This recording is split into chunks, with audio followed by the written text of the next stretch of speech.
Yeah, the last one was a bit of a problem.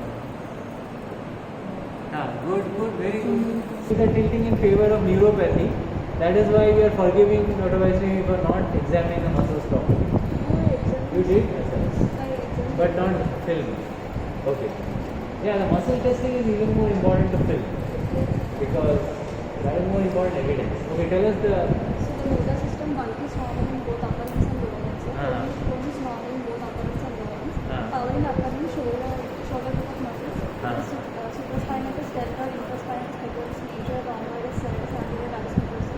All are 5/5 on both the upper limbs. Okay, very good. And then elbow, biceps, triceps, and brachioradialis 5/5 and 5/5 on both sides. Okay. And forearm and wrist, external carpal radialis, external carpal ulnaris, extensor pectorum, flexor carpal radialis, and flexor carpal ulnaris. These two normal 5/5 and 5/5. So upper limb episode is almost normal, all the muscles, but the reflexes are gone. So it's an early neuropathy where the muscle is still not involved, but the reflexes are gone.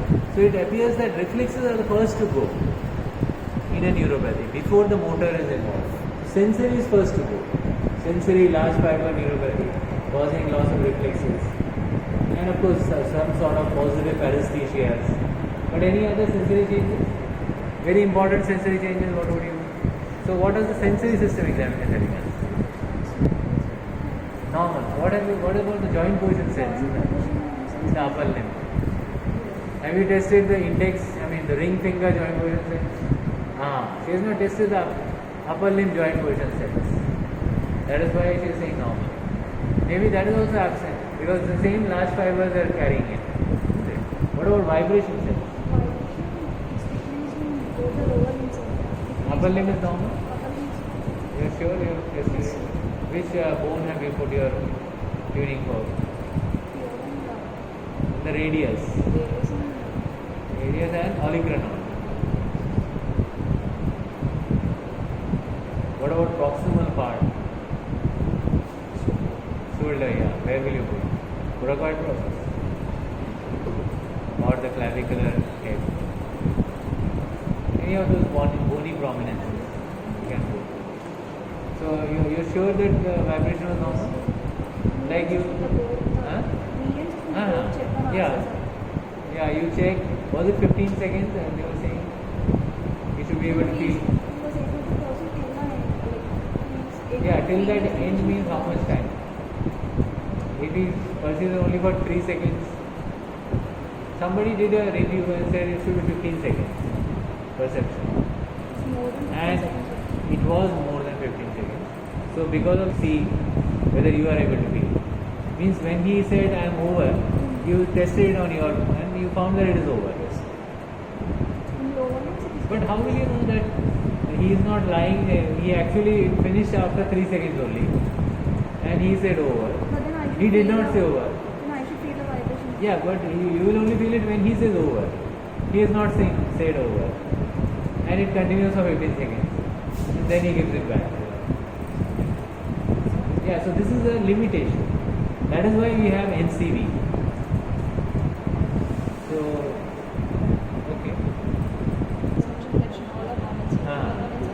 So muscle power in the upper limb seems to be absolutely normal.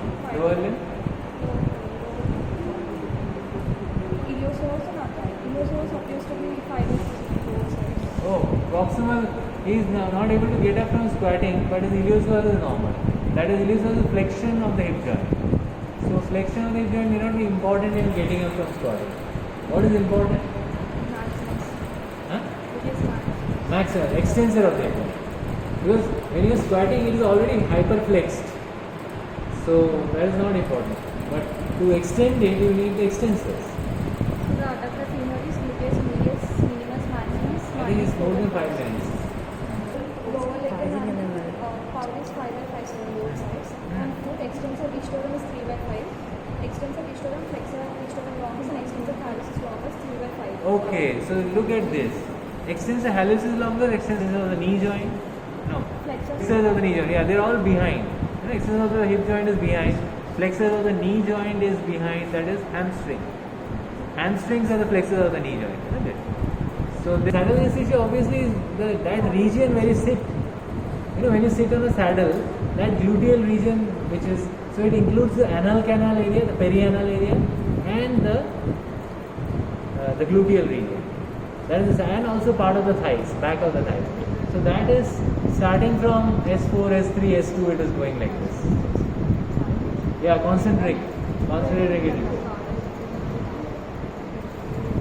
So according to HV, those are all normal in this patient. Yeah, we know that is normal because whatever abnormality has been demonstrated is only in the L5, S1 and maybe L4 to an extent.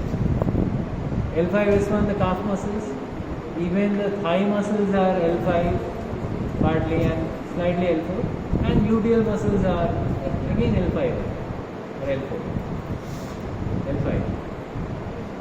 Isn't it?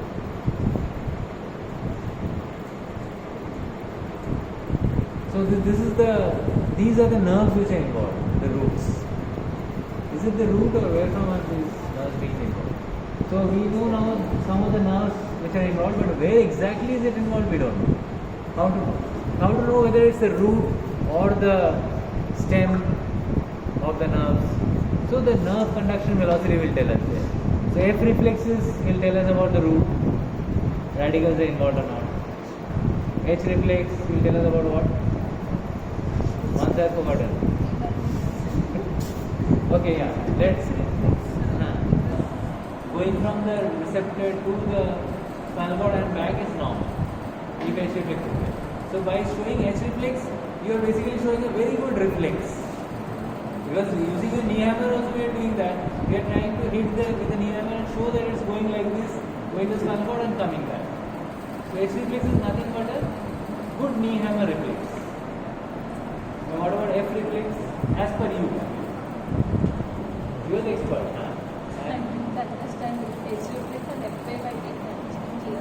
Yeah, but now you whatever you understood you told us, and we have kind of made it simpler for all of us to understand. Although whether this is the right understanding we don't know yet. For that we need some people to read more, which I am not sure whether they are here or not. Okay, so F reflex. Yeah, no, F reflex. Yeah, F wave, sorry. F wave. You know about it already. So what? Okay, somebody F. Maybe.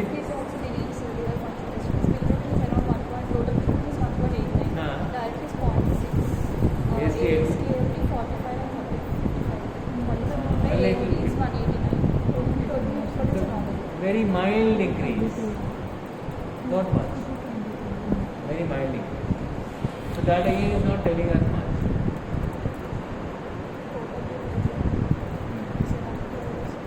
No, total bilirubin. Huh? Yeah, is it direct or indirect? How do you? So how much should be the percentage of indirect over direct normally? And when will the direct become more? How much percent? Huh?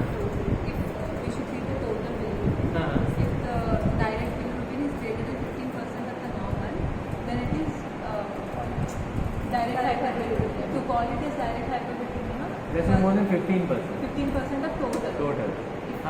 If it is greater. Yeah, so tell us the total. Bilirubin is 8 and direct bilirubin is 3. We'll call it as direct hyperbilirubinemia only. So 1.89 and 0.6. So it is more than 15%. It looks like direct, and alkaline phosphorus also increased. So what would be the reason for his direct hyperbilirubinemia? So it's also known as cholestatic jaundice. So what are the reasons for cholestatic jaundice? Is it extrahepatic or is it intrahepatic cholestasis? We need to know that first. That is how you go. Layer by layer, you first tackle the simplest question. Then you go to the more difficult one.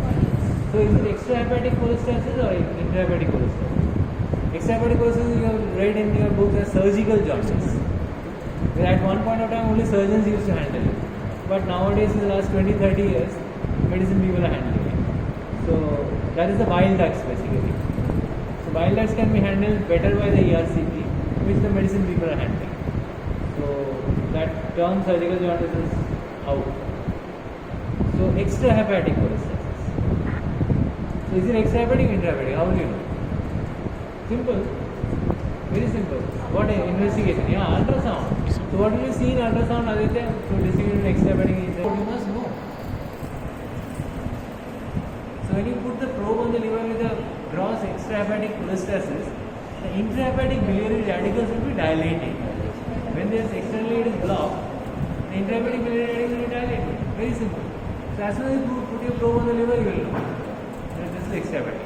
Now in this case, dilatation. So it must be an intrahepatic cholestasis, which means there is sluggish circulation of the bile in the biliary canaliculi. When will that happen? When there is biliary inflammation in the biliary canaliculi. When does that happen? In the canalicular areas. When there is hepatic inflammation. Whenever there is hepatic inflammation, it can also cause, in between the hepatocytes, the biliary inflammation. So that will cause sluggishness. And the commonest cause of that is alcoholic hepatitis, which may be one of the reasons this reason. Other than that, you have hepatitis A causing that, many other viruses, many other reasons. All neat MCQs. You have to look it up. So this man probably is having alcohol causing damage to his liver, intrahepatic cholestasis, as well as his nerves. Uric acid is 8.3. Mildly elevated. 8.3 is quite high. 6.5 is normal.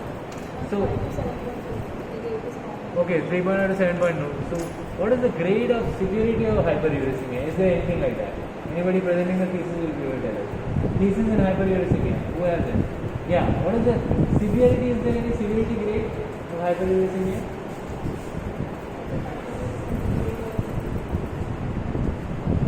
So, gout pain will increase. But I don't know whether there is a real correlation or not. It is there in the textbook, but we need a proper scientific article to figure it out. Yeah, there are many things in the textbook, not really substantial scientific evidence. So now is the time for you to look for the scientific evidence behind whatever the textbooks are telling you. Actually, it was the time when you were in MBBS also. Unfortunately,